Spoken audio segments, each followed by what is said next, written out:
السلام عليكم ورحمة الله وبركاته. ورجعنا لكم في فيديو جديد من فيديوهاتنا، وإن شاء الله النهاردة هنرد على سؤال من أحد المتابعين. بيقول لي يا أبو هاجر، وأنا ينفع أتخصص وأبقى متخصص في باب الحمام الباكستاني أو باب الحمام الإنجليزي أو باب الحمام اليمني؟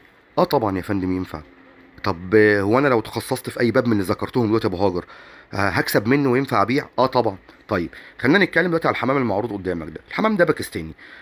انت ممكن تتخصص الحمام الباكستاني وتفرخ منه ويكون عندك حجوزات ومبيعات. يعني ايه؟ اولا لازم نعرف الحمام الباكستاني الاول هو مميزاته ايه. نمره واحد، هو ملك الحمام الطيران، يعني بيطير وطيرانه حلو، فبتوع النش بيحبوه جدا جدا جدا. تمام. فانت هنا ممكن تجهز دفعات يعني ايه؟ حد يكلمك مثلا انا عاوز مثلا 20 حته على كتف واحد. تمام. او ممكن تبيعه للتحضير، وده مهم جدا يا جماعه. طيب يعني انت دلوقتي ممكن ان انت تعمل ايه؟